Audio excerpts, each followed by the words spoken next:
다 같이 사도신경으로 신앙 고백하시면서 예배를 시작하겠습니다.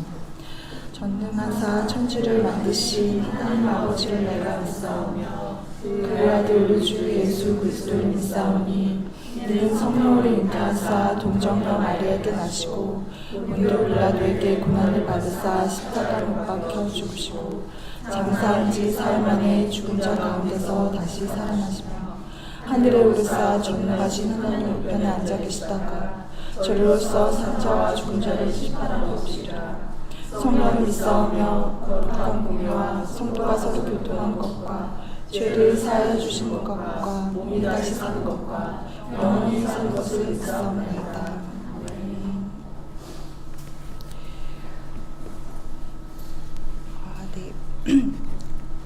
지난 한 주를 돌아보는데 제 예배하고 또 사명 성경 공부하고 또 귀한 은혜를 받고 주중에 이제 하나님과의 시간 갖지 않은 거예요. 요즘에 장롱면 하는데 이제 운전 연습을 하고 있는데 온통 이제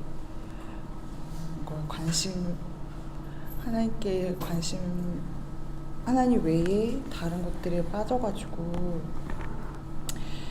제 시간을 제 마음대로 채워서 쓰고 정말 다시 하나님 앞에 섰을 때 너무 하나님을 귀하게 여기지 않은 시간들을 많이 흘려보냈다라고 생각해서 너무너무 괴롭고 마음으로 있었는데 그 상황에서도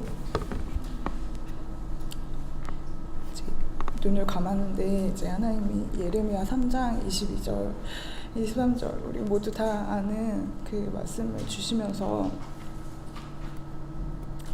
나의 사랑이 늘 새롭다 이렇게 말씀하시는 것을 경험하고 다시 하나님 앞에 하나님의 사랑과 은혜로 제 마음을 채울 수가 있었습니다. 제가 다시 한번 말씀을 읽어보겠습니다. 예레미야가 3장 22절에서 23절 말씀입니다. 여호와의 인자와 긍휼이 무궁하심으로 우리가 진멸되지 아니함이니이다. 이것들이 아침마다 새로우니 주의 성실함이 크시도소이다. 아멘.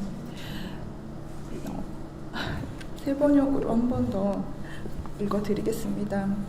주님의 한결같은 사랑이 다함이 없고 그 긍휼이 끝이 없기 때문이다. 주님의 사랑과 긍휼이 아침마다 새롭고 주님의 신실이 큽니다. 아멘. 이 에레미야 선지자가 처한 상황에서 이 아침마다 새로운 하나님의 사랑을 그냥 고백했다는 거를 다시 한번 제 마음에 이제 풍성하게 떠올려 봤을 때 어떤 상황에서도 하나님의 사랑이 다함이 없구나, 또 우리가 같이 모여서 예배하는 이 주일 아침에도 늘 새롭구나. 우리 말씀을 붙잡고 예배의 자리로 나아갔으면 좋겠습니다. 주님의 뜻을 구하는 주님, 오랜 시간 기다리거나 깊이 만나려는 노력을 하지 않은 채 주님을 만나려는 실제적인 행동들을 게을렀던 저를 이 시간 주님 앞에 내려놓고 회개합니다. 하나님, 주님의 놀라우신 사랑이 우리를 감싸고 우리가 이 시간 그 사랑 앞에 자복하고 탐복하여 온 마음으로 예배하기 원합니다.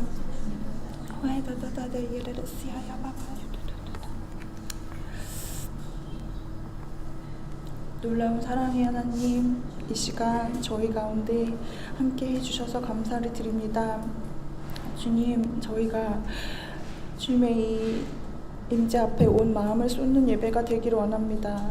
저희 온 마음을 초점을 맞추기 원합니다.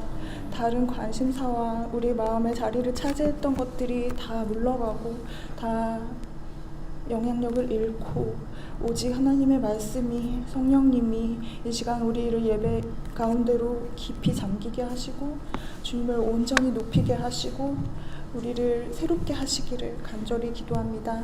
예수님의 이름으로 기도드렸습니다. 아멘.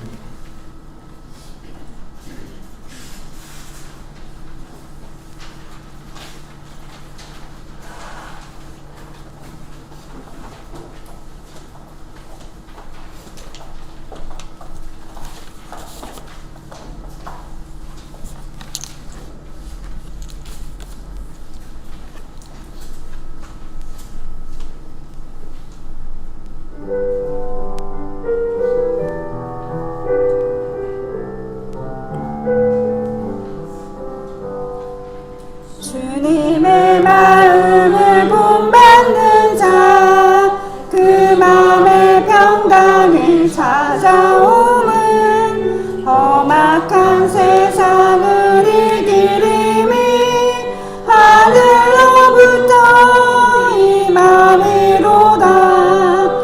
주님의 마음 본받아 살면서 그 거룩하신 나도 이루니. 주모습 내 눈에 안 보이며 금성 내 귀에 안 들려도 내 영혼 날마다 주를 만나는 신령한 말씀을 배우도다. 주님의 마음 본받아 살면서 그 거룩하신 나도 이루리. 가는 길 거칠고 험하여도 내 맘에 불평이 없어짐은 십자가 고난을 이겨내신 주님의 마음이라. 주님의 마음 본받아 살면서 그 거룩하신 나도 이루리. 주 예수 세상에 다시 오실 그날의 물성도 변화하여 주님의 빛나는 그 영상을 함께 보며 주 찬양하리. 주님의 마음 본받아 살면서 그 거룩하신 나도 이루리.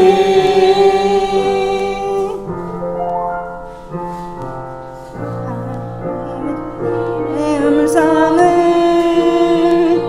듣고자 기도하면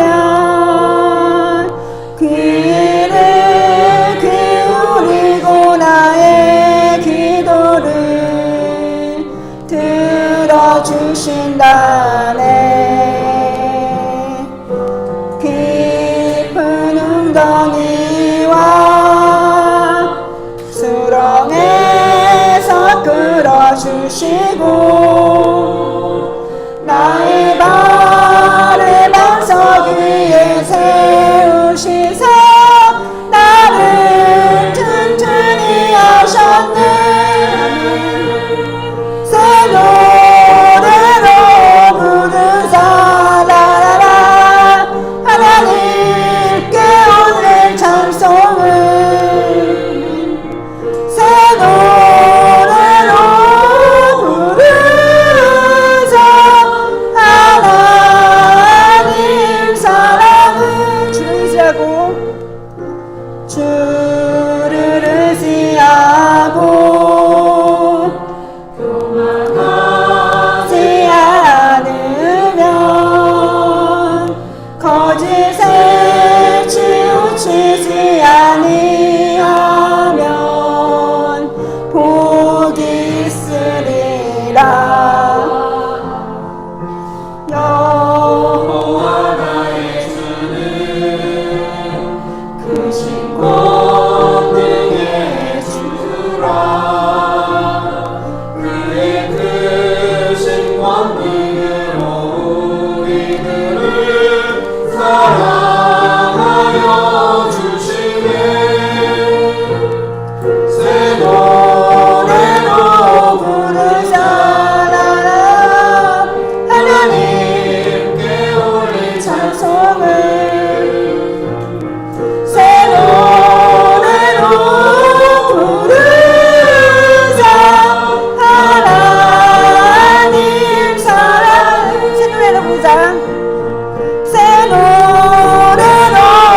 내가 이 자리에 선 것도 주의 부르심이라.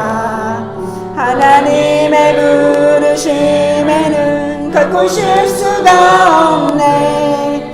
나를 부르신 하나님의 신실하심을 믿네. 하나님의 부르심, 하나님의 부르심에는 후회하심이 없네. 내가 이 자리에 선 것도 주의 부르심이라.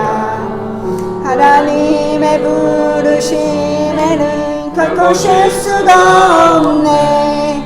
나를 부르신 하나님의 신실하심을 믿네. 날 부르신 뜻 내 생각보다 크고 날 향한 길 나의 지혜로 측량 못하나 가장 좋은 길로 가장 완전한 길로 오늘도 날 이끄심 있네.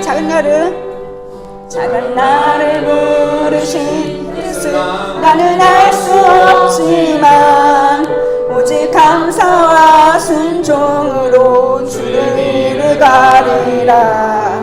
때론 내가 연약해져도 주님 날 도우시니 주의 놀라운 그 계획을 나는 믿으며 작은 나를 부르신 뜻을 나는 알 수 없지만 오직 감사와 순종으로 주의 길을 가리라. 때론 내가 연약해져도 주님 날 도우시니 주의 놀라운 그 계획을 나는 믿으며 살리라면 날 부르신 뜻 내 생각보다 크고 날 향한 길 나의 지혜로 측량 못하나 가장 좋은 길로 가장 완전한 길로 오늘도 날 이끄심. 날 부르신 뜻 내 생각보다 크고 날 향한 길 나의 지혜로 측량 못하나 가장 좋은 길로 가장 완전한 길로 오늘도 날 부르신 뜻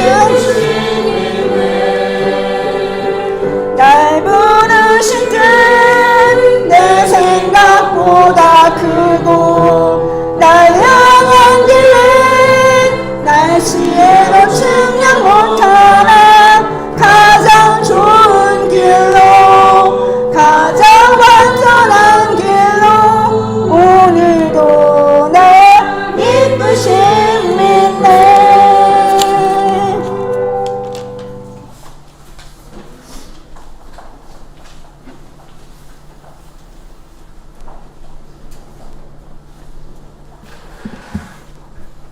기도드립니다. 하나님, 지난 한 주간 저희 크고 작은 실패와 실수들을 범했습니다. 주님, 저희 나약한 인간이기에 이러한 허물이 생길 수밖에 없는 걸 압니다. 하지만 항상 완벽하고 남들에게 이상적으로 비춰지길 바라는 욕심이 저희의 마음을 더욱 힘들게 합니다. 주님, 이러한 실수와 허물 또한 주님께서 관여하신 줄로 믿습니다. 저희의 삶은 주님께 있습니다. 저희에게 주어진 현실 또한 주님의 뜻임을 믿사오며 현실에 좌절하지 않고 하나님의 큰 뜻을 헤아릴 수 있도록 인도하여 주소서. 오늘도 이 자리에 성령의 부르심을 통해 하나님 앞에 함께 모였습니다. 주님의 말씀 하나하나가 성도들의 영혼에 깃들어 생명의 양식을 채우는 귀한 시간이 되길 바라오며 우리 주 예수 그리스도의 이름으로 기도드립니다. 아멘.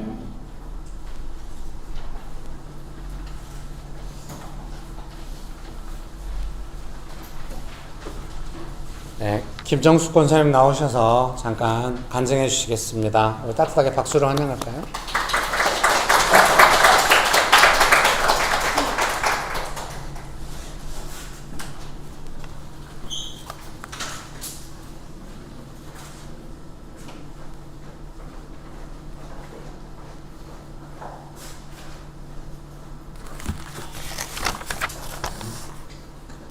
예, 제목을 주님과 중국 여행 동행 일기 이렇게 적어봤습니다.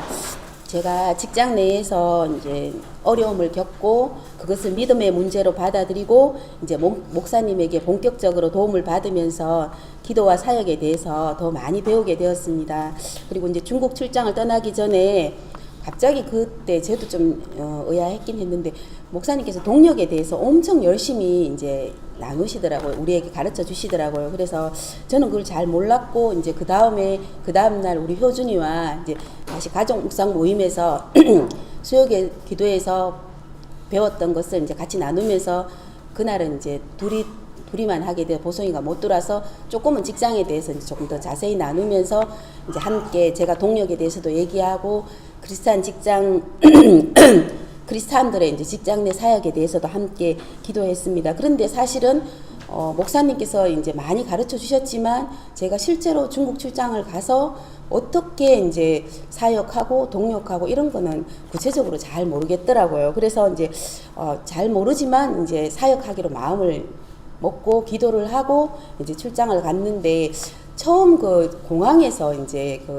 이제 제가 이제 작은 이제 원래는 뭐 하지 말까 하다가 그냥 탑승 게이트가 바뀌었는데 제가 그거를 이제 전화로 알려준다든가 아니면 배터리 충전하는 거 걱정하길래 그거를 조금 도와준 하면서 제가 마음에 갑자기 주님 이런 것이군요. 제가 할 게 이렇게 작은 섬김을 하면 그렇게 하면서 했는데 그것을 이제 출장 담당 직원이 갑자기 본인이 사실은 거기는 저 말고 본인이 신경 써야 할 더 상사들이 있죠. 그런데 저에게 갑자기 팀장님을 보니까 제가 정확하게 기억하는데 어떻게 해야 될지 알았다고 이렇게 하면서 뭔가 결심을 한 것을 딱 얘기해 주면서 그때부터 저를 섬겨주더라고요. 그래가 제가 이거 동력인가 이렇게 생각을 했었거든요. 그러면서 이제 같이 이제 들어가는데 사실은 제가 중국 별 기대도 없었고 뭐 가고 싶지도 않고 관심도 없어가 거의 준비를 못했는 상황이고 또 해외에 나간 지도 너무 오래되어서 좀 불안함도 있었거든요. 그리고 또 원래는 이제 출장 기간이 이제 조금 더 길었고 2개의 도시를 가기로 했는데 한 개 도시로 바뀌었는 것도 좀 가지 않기로 되었는 그 도시를 더 가고 싶었는 이런 생각도 조금 했었고 그리고 이제 너무 내륙으로 가니까 비행기 흔들리면 겁도 나는데 뭐 이런저런 걱정이 있었는데 갑자기 서툴었는데 저를 도와주는 손길이 그 담당 직원 말고도 많아지면서 제 마음이 갑자기 되게 기쁜 거예요. 그래, 이거 주님이 주시는 위로인가 이런 생각을 또 하기도 했습니다. 그래서 이제 출발을 했고 이제 좋아지는 것들이 있고 저 마음이 기뻐지고 또 사람들의 분위기도 조금 떠나기 전하고는 조금 바뀌기도 하더라고요. 그런데 그 과정에서도 저의 연약함들이 있잖아요. 직장에서 제가 많이 마음을 다쳤고 아프고 힘든 것들이 있었는데 그렇게 그 연약함들이 저에게 올라온다는 것을 계속 제가 싸운다는 것을 거기서 또 이렇게 마음이 위축되기도 하고 다운되기도 하고 그러면 또 제가 기도하면서 주님께 도움을 받아야 되고 하는 그런 과정들이 쭉 있기도 하더라고요. 그래서 이제 중국에 도착을 했고 그런데 이제 그런 분위기들이 바뀌니까 너무 일정이 줄어들면서 되게 빡빡해서 이제 전부 조금 긴장이 있을 수도 있는데 그런 저의 섬김과 또 우리 그 담당 직원의 마음이 바뀌면서 섬김들이 있으니까 좀 더 분위기가 바뀌고 마음들이 좋아지는데 오히려 또 가는 데마다 저희들에게 운전해 주신 기사분들 이렇게 시간을 딱 맞추다니 이러면서 이제 시간도 딱 맞춰지는 것도 있고 또 일이 자꾸 순조롭게 풀리니까 점점 더 좋아지는 것들도 있고 그리고 생각지도 못하는 일정이 한번 취소될 뻔했던 일정이 그래 가지 말자 했는데 그게 다시 연락이 와서 가게 됐는데 그게 정말 중요한 일정이었던 거죠. 그런 것도 있고 또 거기서 점심 별 기대 없이 전 점심도 음식도 그쪽에 이제 그쪽 중국 도시가 음식이 좀 어렵다는 걸 많이 들었거든요. 그래서 음식을 먹겠나 이래 준비해 갈라 하다 준비를 해가지 않았는데 음식이 그 대접받은 너무 좋은 음식을 대접을 받아서 모두가 마음이 정말 좋아요. 정말 뜻밖의 환대도 받고 이러면서 저는 이제 분명하게 보여주는 것들이 있으니까 이게 정말 그 동역의 과정에서 오는 어떤 위로인가 격려인가 이런 생각들을 좀 많이 하게 되었습니다. 그리고 그 이제 공식 일정도 있지만 우리가 이제 유적지도 돌아보고 이렇게 하는 과정도 있었거든요. 근데 제가 처음에 뭐 관심도 없고 기대도 없었기 때문에 직원들이 준비할 때 별로 관심을 못 가졌는데 실제로 알고 보니까 거기가 제가 학창 시절에 삼국지를 굉장히 좋아했는데 그 삼국지 총나라 수도라는 제가 유비나 제갈공명 너무 좋아했는데 하면서 유적지에 갔는데 그 출사표라든지 이런 것들이 막 너무 기쁜 거예요. 그래가 이 도시구나. 그리고 저녁에 또 뭐 공연을 보게 되었는데 공연도 보면서 이 도시 정말 아름답다. 그랬는데 또 이제 그 도시가 그 뭐고 스촨성 그 대지진이 있었던 곳이더라고요. 그때 마음들이 너무 그 어려운 것들이 그 도시에서 아직도 그때 놀란 마음들이 너무 그런 어려움들이 있다 하는 것을 듣게 되면서 마음이 또 짠하면서 제가 이렇게 그러면서 이제 옮겨 다니면서 그때부터 도시들이 보이면서 도시가 크더라고요. 서울과 경기를 합쳤는 2천만 명이 넘는 큰 도시더라고요. 그 도시가 너무 아름답고 그 아픔도 느껴지면서 이 도시 정말 사랑하고 싶다 이러면 사랑하는 마음이 들면서 주님이 이 도시를 굉장히 사랑하시는구나 이런 생각이 제가 막 들면서 도시를 위해서 기도하면서 주님의 마음을 깨닫고 하는데 명신교회 도시사역이 갑자기 이거 명신교회 도시사역인데 이러면서 내가 전도여행을 왔는가 이렇게 생각이 탁 드는 거예요. 돌 때. 그러면서 나는 전도여행에 대해서 잘 몰랐는데 전도여행이 어떻게 이루어지는 건지도 거의 몰랐는데 주님이 이제 배우게 해주시는 거죠. 제가 사역에 대해서 하기로는 마음을 늘 결심을 하고 하지만 가정에서도 직장에서도 많이 실패하는 면들이 있기 때문에 이번에 너무 선명하게 사역이 어떤 것인가 그런 안목들을 길러주기 위해서 준비된 전도 여행이다. 그때는 제가 이제 그 여행을 끝나고 와서는 제가 이런 생각을 했었거든요. 주님이 전도 여행을 준비해서 이 도시를 사랑하고 이 도시를 위해서 기도하고 도시에 집중을 했는데 또 최근 돌아와서 이제 목사님에게도 컨설팅 받으면서 하는 거는 주님께서는 어쩌면 도시를 사랑하고 도시 사역을 축복하고 진행하기도 하지만 한 개인에게 집중하신다. 나를 사랑하신다. 나를 통해서 일하시기 위해서 나를 많이 사랑해 주시고 격려해 주신다는 그 큰 격려를 그 사랑을 제가 느끼니까 제가 직장에서도 이제 직장에서 사역하기로 마음먹었지만 그 잘 안 되잖아요. 안 되는데 이곳이 정말 주님이 필요한 곳이다. 그런 마음을 내가 먹는 그 자체가 사역의 시작이고 거기서 내가 주님이 필요한 곳이니까 막 크게 뭔가를 하는 건 아니고 제가 전도 여행에서 배웠던 것처럼 작은 마음으로 그 직장을 사랑하는 마음으로 기도하면서 그 작게 하는 행동을 통해서 할 수 있다, 사역을 할 수 있다 그런 용기를 제가 그 전도 여행에서는 성령님의 인도하심이 정말 너무나 선명하더라고요. 그런데 돌아오니까 또 그게 아니잖아요. 그래서 허전하고 좀 갔다 와서도 우리 애들인데도 이 얘기를 많이 했죠. 왜냐하면 그때 너무 받았던 게 많으니까 그 동력자가 제가 그냥 우리 그 직원만 동력자인 줄 알았더니 그 동력자가 한 명 더 있다는 거 알려주기 위해서 해주신 게 너무 놀래가 그 앞에서 다시 이제 귀국하는데 탑승 게이트에 사진 찍는 그것도 아니었는데 갑자기 그 직원이 사진 하나 찍을까 하니까 누가 딱 와갖고는 사진 찍어주겠다고 세 명 찍으라고 했고 자리 바꾸는 문제도 그 탑승해서 갑자기 승무원이 여기 자리 틀렸다고 바꾸면서 또 3명 딱 앉게 해줘서 제가 동역자가 누군지까지도 이렇게 세심하게 알려주시는구나 하는 걸 제가 알았거든요. 그래서 그런 것들이 너무 선명했기 때문에 돌아와서는 허전함이 있는 거죠. 그리고 또 다시 업무 관계로 바뀌고 이러면서 이제 제가 목사님 그때 밴드에도 답을 올리시는데 상처를 받을 수 있다 사역자가 그랬는데 그 다음 문구에 이제 사역하는 사람은 성령님께서 권능으로 함께 하여 주시고 또 이제 그때 뭐 권능으로 함께 하여 주신다.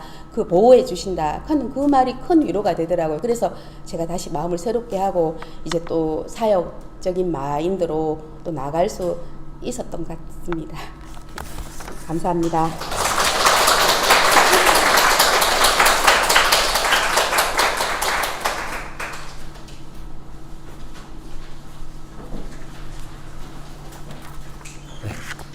기도하시겠습니다. 모든 감사와 찬송을 오직 예수님께 올려드립니다. 우리의 삶에 예수님 불러주시고 그 후회하심이 없는 부르심으로 우리의 삶의 환경들을 축복하여 주시고 사역자 한 사람 한 사람을 성령님 권능으로 함께 하사 축복하여 주셔서 감사합니다. 하나님 아버지 감사드립니다. 예수님의 이름으로 기도합니다. 아멘. 네, 성경 말씀은 사무엘상 27장 1절 2절입니다. 사무엘상 27장 1절 2절 말씀. 사무엘상 27장 1절 2절 말씀 읽어드리겠습니다. 사무엘상 27장 1절 2절입니다. 다윗이 그 마음에 생각하기를 내가 후일에는 사울의 손에 붙잡히리니 블레셋 사람들의 땅으로 피하여 들어가는 것이 좋으리로다. 사울이 이스라엘 온 영토 내에서 다시 나를 찾다가 단념하리니 내가 그의 손에서 벗어나리라 하고 다윗이 일어나 함께 있는 사람 600명과 더불어 가드 왕 마옥의 아들 아기스에게로 건너가니라. 아멘. 네, 설교문 참조하셔서 보시면 되겠습니다.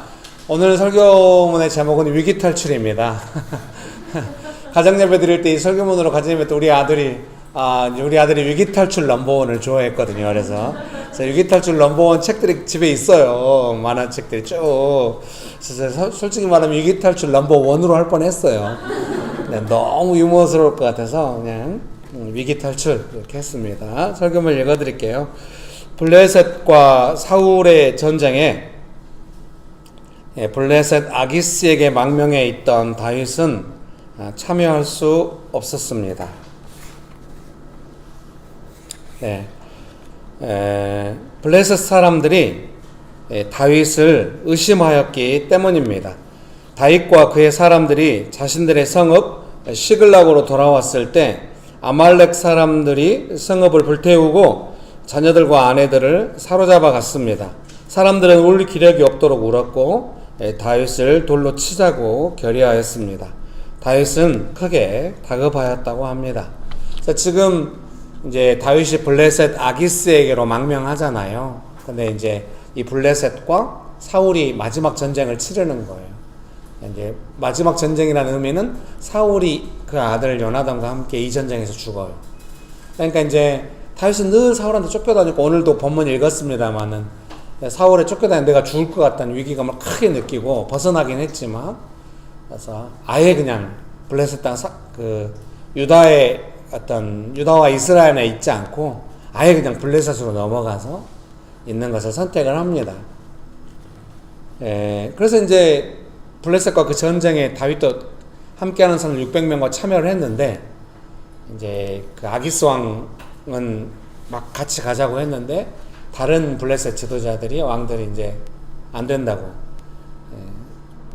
사울이 죽인 자는 천천히요 다윗이 죽인 자는 만만이라고 했던 그 다윗이라고 안 된다고 이러면서 그 젊은 날의 그 성공이 평생 따라다닙니다. 어려움으로 많은 지도자들 중에 그런 경우가 있거든요. 그래서 젊은 날에 뭔가 했던 것들이 오랜 시간 내내 따라다니면서 어렵게 할 수가 있어요. 그 시간을 너무 어려워할 필요는 없어요. 이제 다시는 뭐 전성기가 안 오나 그런 시간이 아니에요. 다윗의 진정한 시간의 의미가 골리앗 죽인 그 시간에 있는 것은 아니거든. 어쨌든 그때 스타덤에 올랐지만은 그 이후로 계속 그것 때문에 어려운 시간을 보내게 됩니다. 설교문 서론의 두 번째 단락 읽어드릴게요. 오랫동안 사울에게 쫓겨다녔습니다. 그리고 사울은 이 전쟁에서 죽을 것입니다. 다윗은 그 현장에 있고 싶어 했지만 그럴 수 없었고 돌아와서 위기를 겪습니다. 아마도 다윗은 자신의 삶을 스스로 선택하고 결정하는 일에서 오랫동안 벗어나 있었습니다. 다윗이 해야 할 것은 스스로의 삶을 결정할 수 있는 힘을 갖는 것이 아니라 주권자이신 하나님을 의지하는 것입니다. 여러분 축복합니다. 다윗이 이제 참여 못하고 돌아왔잖아요. 돌아왔는데 시글락이라는 곳에 머물렀는데 이제 아말렉 사람들이 와가지고 이제 다 가져간 거죠. 가족들과 뭐 재산들을 다 가져간 겁니다. 그래서 상당히 어려워졌죠. 다윗은 좀 자기 삶을 자기 스스로 뭔가 조그만 힘은 갖고 있지만 하나님의 부르심은 있지만 자신의 삶의 어떤 그 중요한 결정들을 자기 스스로 할 수 없는 그런 상황들이 많이 와요. 사랑하는 성도님 여러분, 우리는 누구나 다 내 삶의 결정을 내가 하고 싶어 하잖아요. 그리고 중요한 결정일수록 내가 원하는 대로 결정하고 싶어 해요. 근데 이제 삶에는 그렇지 않은 경우가 많이 있거든요. 그렇지 않은 경우에 우리가 어떻게 해야 할 것인가를 여러분 생각해야 합니다. 내 삶의 중요한 결정들을 내가 원하는 대로 할 수 없을 때 나는 무엇을 할 수 있는가, 이제 그런 생각들을 해야 하는 것입니다. 저는 가정에 있는 그 집의 구조를 제가 원하는 대로 쓰고 싶습니다. 기본적으로 제 방에 있었으면 좋겠어요. 딸이 2년 동안 기숙사에 있을 때 정말 좋았습니다. 그 딸 방에 제가 아내한테 사준 의자가 있거든요. 아내는 의자를 좋아해요. 그래서 사주겠다고 연애할 때부터 약속하고 한 20년 지나서 사줬어요. 의자가 나트막 해가지고 푹신해하고 좋거든요. 근데 딸 방에 그걸 옮겨놔서 소파를 또 한 20만 원짜리 좀 사가지고 옮겨놨는데 일하기가 없으니까 그 방에 주로 제가 있는 거예요. 아내가 막 저를 불러요. 막 거기가 토끼굴이야? 빨리 나와. 밥 먹으러도 잘 안 나오고 그 안에 앉아있고 막 이러니까요. 딸이 돌아와서 이제 다시 없어졌어요. 그런 거. 막 아들이 지금은 좀 셋째가 좀 커서 덜하지만 거실에다가 자기 그 레고 장난감을 다 깔아놔요. 저 좀 날카롭거든요. 작고 크고 한 3종류의 레고가 있는데 좀 날카로워요. 그걸 다 깔아놔요. 그리고 여기 자기 나라래요. 여기 밟으면 안 된다. 뭐 어디에 있으라는 건가? 네. 그러면 그렇게 못하면서 저는 어떻게 됐을까요? 네, 그렇게 못하면서 이제 가족들과 함께 있는, 의무적으로 셋째와 있을 수밖에 없고, 의무적으로 가족들과 있을 수밖에 없는, 아내가 잠깐 거기 들어가 혼자 있는 시간 보내는 거를 좀 싫어할 정도로, 토끼굴이야 빨리 나와, 이렇게. 사람이 자기 삶을 자기 스스로 결정할 수 있다고 한다면 갈수록 고립적이 될 것 같아요. 아무도 나 건들지 마. 함께 하고 싶은 게 아니야. 난 혼자 조용히 있고 싶다. 그것은 인생의 본질적인 부르심이 아니거든. 혼자 있을 수 없어요. 결정할 수 없어요. 그러니까 어떻게 해야 돼? 같이 있어야 돼. 같이 있으면서 배우고 있는. 제 삶은 점점 더 좋아졌겠죠. 제가 원하는 것은 아니었죠. 그래서 자기 삶을 스스로 선택할 수 없을 때 분명히 내가 원하지 않지만은 내가 더 좋아지는 그런 영역이었어요. 내가 원하는 대로 다 된다고 내가 좋아지는 건 아니거든. 가족들과 함께 따뜻하게 있으면 행복한 시간을 보낼 수 있어야 좋은 사람이고 좋은 인생이고 좋아진 것입니다. 네, 저는 그 길로 훈련받은 줄 믿습니다. 설교문 1번입니다. 여호와께서 그에게 대답하시되, 이제 사람들이 그 600명의 사람들이 다윗을 죽이려고 하니까 이제 어려워졌죠. 예, 사무엘상 30장 8절 말씀 한번 읽어드리겠습니다. 사무엘상 30장 7절에서 10절까지 읽어드릴게요. 사무엘상 30장 7절에서 10절입니다. 다윗이 아히멜렉의 아들 제사장 아비아달에게 이르되 원하건대 에봇을 내게로 가져오라. 아비아달이 에봇을 다윗에게로 가져가매 다윗이 여호와께 묻자와 이르되 내가 이 군대를 추격하면 따라잡겠나이까 하니 여호와께서 그에게 대답하시되 그를 쫓아가라. 내가 반드시 따라잡고 도로 찾으리라. 이에 다윗과 그와 함께한 600명이 가서 부솔 시내에 이르러 뒤떨어진 자를 거기 머물게 했으며 곧 피곤하여 부솔 시내를 건너지 못하는 200명을 머물게 했고 다윗은 400명을 거느리고 쫓아가니라. 이제 다윗이 죽을 뻔한 그 상황에서 이제 기도를 하잖아요. 기도를 했는데 너무 세밀하고 선명한 응답을 쫓아가라. 네가 반드시 따라잡고 모든 것을 도로 찾을 것이다. 이런 응답을 받고 이제 가기로 하는 것이죠. 읽어드리겠습니다. 성경은 모든 사람에게 위기가 오지만 사람은 그 시기를 알지 못한다고 말씀하십니다. 전도서 9장 11절 하반절에서 12절이거든요. 이는 시기와 기회는 그들 모두에게 임함이니라. 시기와 기회가 임한다는 말이 무슨 말인지 모르겠는데 12절 말씀이 설명합니다. 분명히 사람은 자기의 시기도 알지 못하나니 물고기들이 재난의 그물에 걸리고 새들이 올무에 걸림같이 인생들도 재앙의 날이 그들에게 호련히 임하면 거기에 걸리느니라. 우리가 영화를 통해서 이런 거 많이 보잖아요. 잘 나가던 사람이 어떤 위기에 빠져서 정말 이런 시기에 걸려들어서 헤어나지 못한 걸 많이 봐요. 우리도 그럴까봐 두렵잖아요. 여러분, 전도서가 말씀하시는 것은 모르니까 걸린다 이게 아니라요. 그러니까 하나님의 도움을 받을 수 있다 이렇게 말씀하시는. 여러분 믿습니까? 다윗의 위대한 점은 다윗이란 사람이 위대하다 그런 것보다는 이런 위태로운 순간에 위태로운 시기에 하나님의 세밀한 도움을 받을 수 있도록 준비되었고 그런 도움을 받았다는 것입니다. 여러분 믿으십니까? 그래서 이제 중요한 거는 우리도 다윗처럼 좀 더 세밀해지기 원하고 지금 우리가 교회 차원에서 전체적으로 계속 그걸 배우고 있죠. 어떻게 기도 응답이 세밀할 수 있을까? 다윗처럼 이렇게 세밀한 응답 받고 싶잖아요.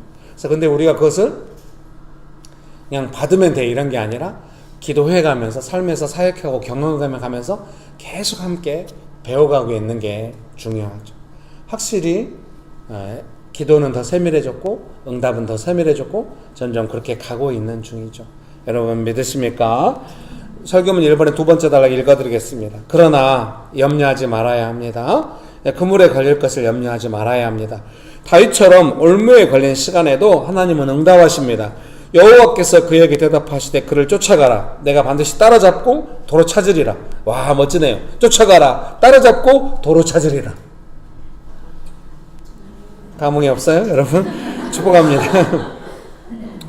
다윗이 자신을 둘러싸고 있는 삶의 환경을 스스로 선택하고 결정할 수 있는 힘은 없었지만 어려울 때마다 응답해 주시는 하나님의 선하신 응답, 친밀함이 있었습니다. 위기를 감당할 사람의 힘은 언제나 한계가 있습니다. 그러나 위기를 벗어나게 하시는 하나님의 친밀함은 영원합니다. 무엇을 구하고 익혀야 할지 생각해야 합니다. 여러분 그런 은혜가 가득하게 되시기를 주님의 이름으로 축복합니다. 네. 신실 집사님이 찬양 인도를 했어요. 네. 신실 집사님 평소에 말은 없지만 엄청 민감하신 분이거든요. 네. 가끔 민감하기만 해서 곤란할 때가 있어요. 근데 영적으로 세밀하고 민감할 때도 있습니다. 그래서 따뜻하게 섬길 때도 있거든요. 찬양 인도를 했는데 제 표정이 안 좋았나 봐요. 제 표정이 금방 드러나잖아요. 여러분이 인도하심 받아서 할 때 그렇지 않을 때 막 제가 얼굴을 비비면서 막 괴로워해요. 옛날보다 덜 심하긴 하지만 기분이 안 좋았나 봐요. 그래서 그 다음번에 찬양 인도할 때는 정말 기도 많이 하고 갔던 느낌이 들더라고요. 곡을 기도하고 그냥 보통 기도하고 좀 받아오라고 하니 기도하고 곡을 받았고 아마 미리 모든 준비 과정도 기도하고 응답받아서 온 것 같아요. 그래서 반주자와 함께 미리 연습을 하고 부르고 이 모든 과정이 좀 다 기도하고 뭔가 준비된 그 플랜을 따라 움직이고 있다는 느낌이 있었어요. 우리는 말 안 해도 조금 알아보는 게 있잖아요. 근데 제 표정은 점점 어두워졌죠.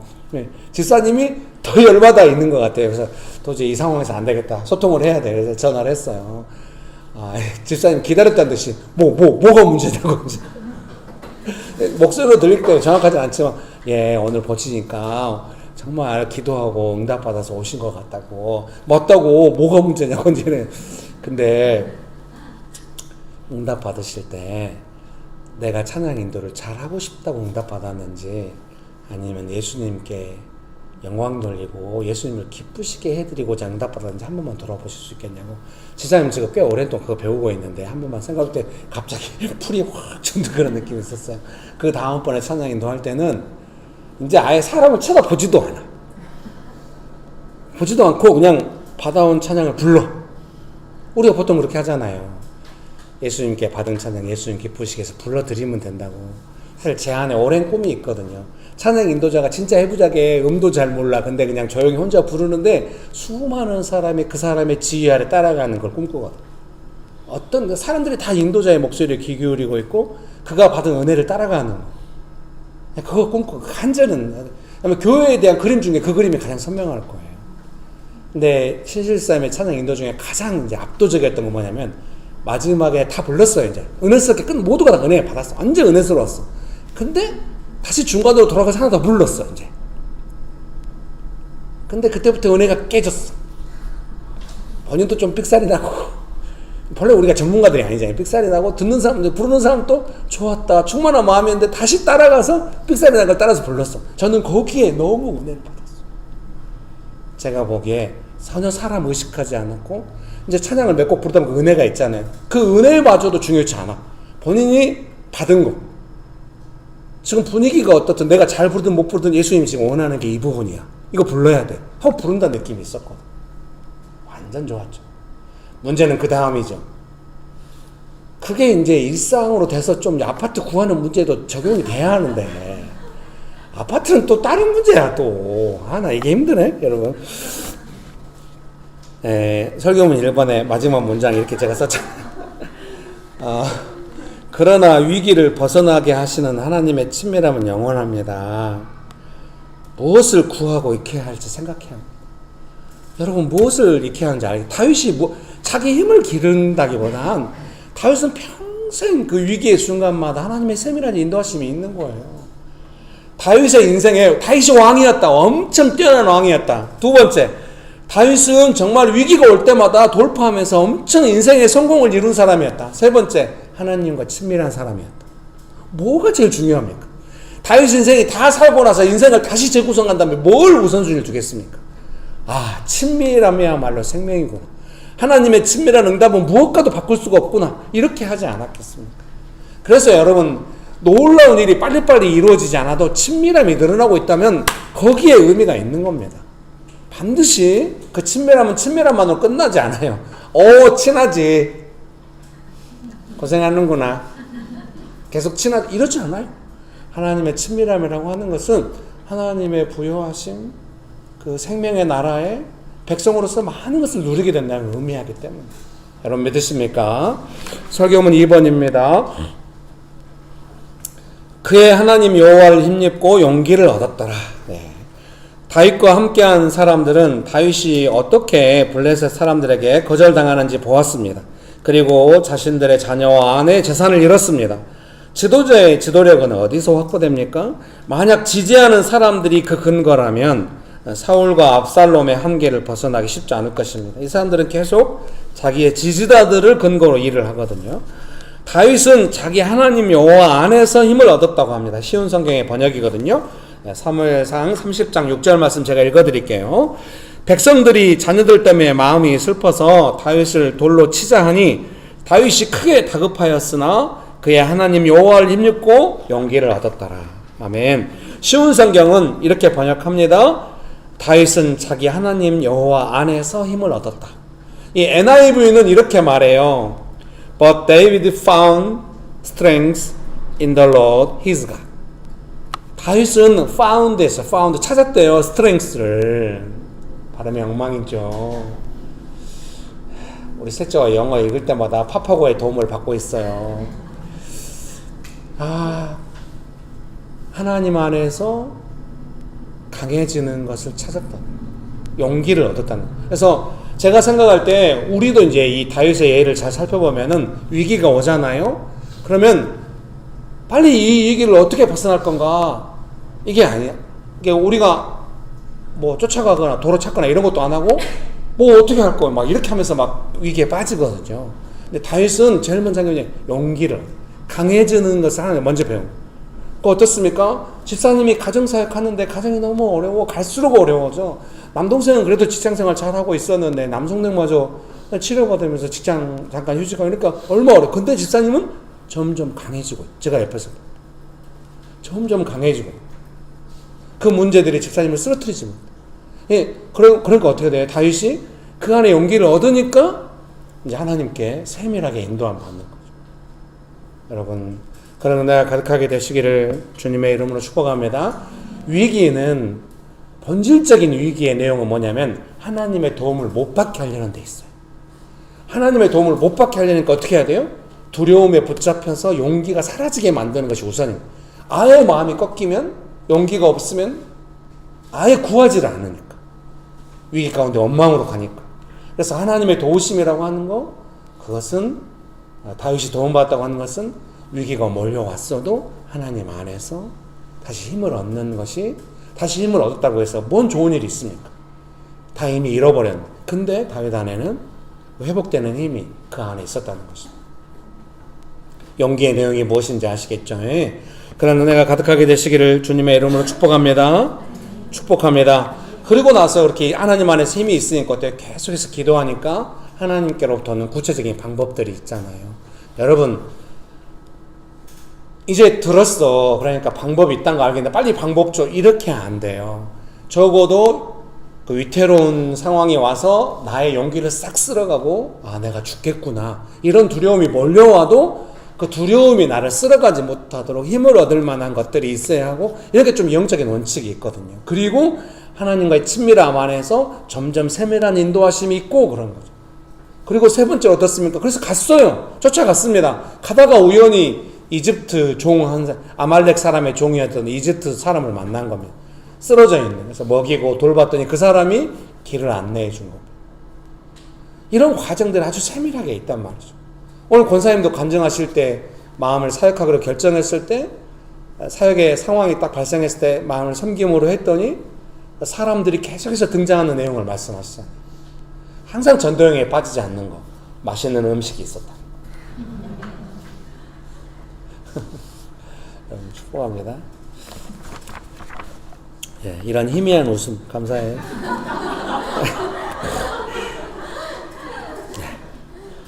예, 설교문 3번 읽어드리겠습니다. 다윗은 승리의 기쁨을 모두 함께 나누었습니다. 다윗이 이르되 나의 형제들아, 여호와께서 우리를 보호하시고 우리를 치러 온 그 군대를 우리 손에 넘기셨은즉 그가 우리에게 주신 것을 너희가 이같이 못하리라. 여기 보시겠습니까? 왜냐하면요, 다 찾아왔는데 아까 읽었듯이 600명 중에 200명은 못 갔잖아요. 부솔 시내가에서. 그러니까 이제 그 400명이 돌아와가지고 200명 내보내자고 한 거예요. 다윗이 안 된다는 거죠. 왜 안 된다는 거예요? 하나님께서 하신 것은 너무 명백히 알기 때문에. 다윗과 함께한 사람들 왜 이것에 순종할까요? 그들도 알기 때문에. 이것은 우리의 용맹함이나 우리가 전리품을 얻은 것이 아니라 하나님이 세밀하게 도왔다는 것을. 다윗이 사람들 어떻게 설득하겠어요?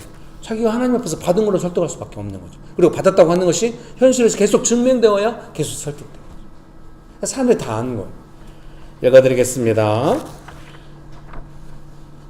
사람들은 다윗을 도우시는 하나님을 본 것입니다. 물론 자신에게 손해가 될 때에는 그런 경험도 금방 무의미해지기도 합니다만, 그래도 다윗과 그와 함께한 사람들은 하나님의 친밀한 응답으로 그들의 공동체가 운영된다는 것을 확실하게 알고 있었습니다. 명신교회도 약간 그러잖아요. 바로 그 원칙이 나중에 국가 운영의 원칙이 된 것입니다. 왜? 다윗은 왕이 되었기 때문에. 다윗 옆에 있는 사람들은 공신들이 되었기 때문에. 그날부터 다윗이 이것으로 이스라엘의 율례와 규례를 삼았더니 오늘까지 이르니라. 사무엘상 30장 25절입니다. 결론을 읽어드리겠습니다. 위기를 벗어나자면 하나님의 친밀한 도움이 필요합니다. 도움을 받을 수 있습니다. 아마 지금 우리에게 온 이 위기는 그것을 배우는 과정일 것입니다. 여러분 믿으십니까? 네, 같이 기도하실까요? 기도하실 때 이렇게 기도하겠습니다. 두려움이 있습니까? 좀 뭔가 내 삶이 위태롭다고 느낍니까? 이 시간에 기도하실 때 제가 이 상황 가운데 하나님 안에서 다윗처럼 용기를 얻고 구체적인 방법들을 찾아가고 도움을 받으며 일생을 살아가면서 원칙이 될 만한, 나와 함께한 사람들, 공동체 안에 이렇게 하면 응답이 있었다는 것을 같이 경험할 수 있는 그런 원칙이 되는 그런 삶이 되기 원하십니까? 간절히 구합시다. 기도하시겠습니다. 하케아발라 날라 힐리발라발라 에키벨레발라발라발라 홀리오발라발라 날라 힐리 할리벨레발라 에키벨레발라. 좋으신 예수님, 우리가 어려울 때, 두려울 때 예수님께 도움을 구합니다. 주님, 은혜를 베푸사 우리를 도와주시옵소서. 은혜 베푸시는 하나님을 찬양합니다. 사랑하는 성도님 여러분, 두려움이 순간순간 임하시겠잖아요. 그 두려움을 예수님께 올려드리십시오. 예수님, 제가 제 두려움을 주님께 맡깁니다. 주님의 강함으로 제 두려움을 새롭게 하기 원합니다. 계속해서 여러분 두려움 올 때마다 기도하세요. 평강하고 세밀한 응답이 있을 겁니다. 기도하시겠습니다. 할리아발라발라 날라 힐리알리빌리발라 이키빌리발라발라.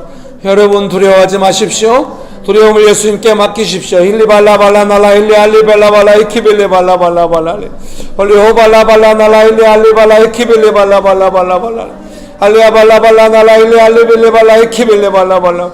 주여, 우리의 두려움을 주님께 맡깁니다. 힐리아발라발라 힐리빌리발라 이키빌리발라발라발라. 우리에게 용기를 주시고 정말 위태로운 순간에 우리를 인도하신 하나님을 찬양합니다. 아발라날라 일리알리벨레발라 이키빌레발라발라발라. 마지막으로 기도하실 때 지금까지 살아오면서 위급한 순간에 하나님의 세밀한 도움 받아서 벗어난 적이 있잖아요. 그것을 한 번의 경험이나 지난 경험으로 해서는 안 돼요. 주님, 제 삶의 평생의 원칙이 되게 하여 주옵소서. 어려울 때마다 도움받을 수 있게 하여 주옵소서. 기도하시겠습니다. 할리아발라날라 힐리발라발라 이키빌리발라발라발라리 홀리홀리발라발라날라 힐리알리빌리발라발라. 좋으신 아버지 하나님, 정말 위태로울 때 우리를 도우셨던 섬세하신 하나님의 그 손길과 그 도움과 그 능력이 인생에 몇 번 있는 경험이 되지 않게 하여 주옵시고, 나와 가족들 또 직장에 있는 동료들 이 도시 안에서 하나님의 세밀하심과 친밀하심과 친절하심과 능력과 그 선하심과 그 인자하심이 우리의 평생에 정말로 함께하는 사람들에게 원칙이 되고, 하나님 살아계시며 정말로 그 다윗과 같이 그 나라가 복을 받은 것처럼, 그 민족이 복을 받은 것처럼 우리의 삶의 모든 영역에 하나님의 세밀하심과 친밀하심과 도우심과 그 능력이 우리의 삶에 충만하게 하여 주시옵소서. 언제나 우리를 도와주시는 하나님 아버지 감사합니다. 예수님의 이름으로 기도합니다. 아멘.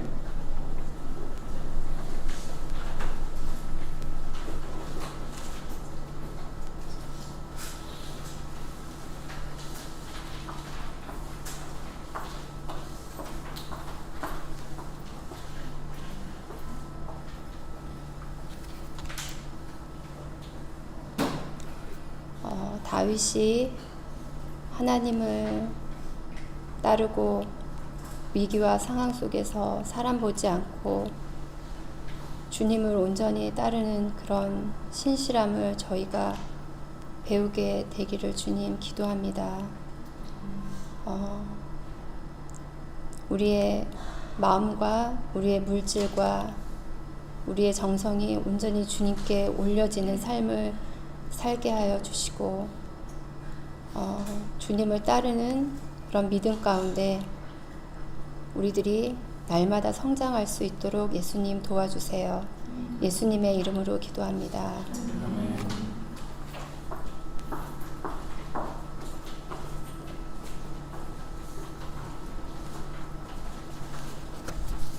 광고하겠습니다. 예배 시간 오전 11시고요. 장소는 롯데 2차 상가로 오셔서 관악 농협을 찾으시면 됩니다. 10월 1일 주일 안내입니다. 추석 명절 연휴로 예배만 있습니다. 그래서 2부 사명 성경공부랑 식사가 없습니다. 그리고 묵상 모임 안내인데 저희 묵상 모임이 캠퍼스별로 주로 목금에 이루어지는데 연휴에 해당하기 때문에 이번 주는 없습니다. 그 대신 수요 기도회는 있습니다. 그리고 이제 캠퍼스별로 약간의 변화가 있어요. 상하이와 후쿠오카 원래 함께 했었는데 이제 나눠서 하기로 했고요. 또 10월 1일에도 광고가 되겠지만은 상하이 캠퍼스 7일은 토요일입니다. 그리고 또 캠퍼스별로 있는 단톡방의 안내를 받으시기 바랍니다. 축도로 예배 마치겠습니다.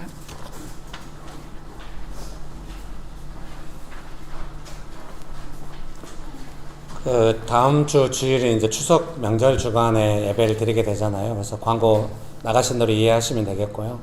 제가 이제 추석 때 가끔 하는 저희 집 앞에 있는 떡집에서 송편을 해오려고 하거든요. 그래서 옛날에는 이제 많이 하면은 많이 된 줄 알고 남으면 가져가시라고 했는데 하나도 안 남았어요. 양이 좀 적어가지고. 그래서 추석 송편을 같이 나눠 먹으면서 다음 주에 같이 예배 드리고, 그래서 예배 끝나면 바로 간단히 청소하고 가시고 하면 되겠습니다. 같이 청소하는 거 즐거워요? 저는 되게 자랑스럽습니다. 여러분 이제 혼자 하다가 이제 우리를 시키나 뭐 이렇게 제발 그렇게 생각하지 마시고요. 이제 뭔가 교회 안에서 너무 지쳐서 왔었는데 조금 교회 안에서도 움직이기 시작해가지고 삶의 여러 환경들은 수동적이지 않고 좀 섬김이 일어나는, 그래서 되게 즐겁게 할 수 있다. 이게 청소 시간이 만약에 안 즐거우면 안 즐거워도 억지로 한다, 물론 이제 결심한 바는 있지만, 근데 되게 즐겁게 진행될 거라고 생각하고, 기본적으로 시간이 한 10분이라 즐겁지 않나요? 뭐 괴로워도 10분이야. 그리고 뭐 대충 이따 누가 가도 뭐 큰 뭘 하지 않잖아요. 저는 정말 좀 자부심이 있거든요. 이 즐거운 시간 함께 한다는 거, 서로 좀씩 도와서 되게 흥겹다. 보통 사역은 그렇게 많이 진행되거든요. 네, 우리가 그렇게 배워갈 수 있으면 좋겠습니다. 네가 우리를 청소시키려고 별말을 가가지고 제발 그렇게 오해하지 마시고, 네, 여러분 축도로 예배를 마치도록 하겠습니다. 지금은 우리 주 예수 그리스도의 은혜와 아버지 하나님의 크신 사랑과 성령님의 교통하심이 하나님 아버지의 그 세밀하신 도움을 받으며 살아가기로 결정하는 명신교회 사랑하는 성도님들의 삶 위에, 명신교회 위에, 조국교회 위에, 온 열방 위에 지금부터 영원토록 함께 하시기를 간절히 축원합니다. 아멘. 감사합니다.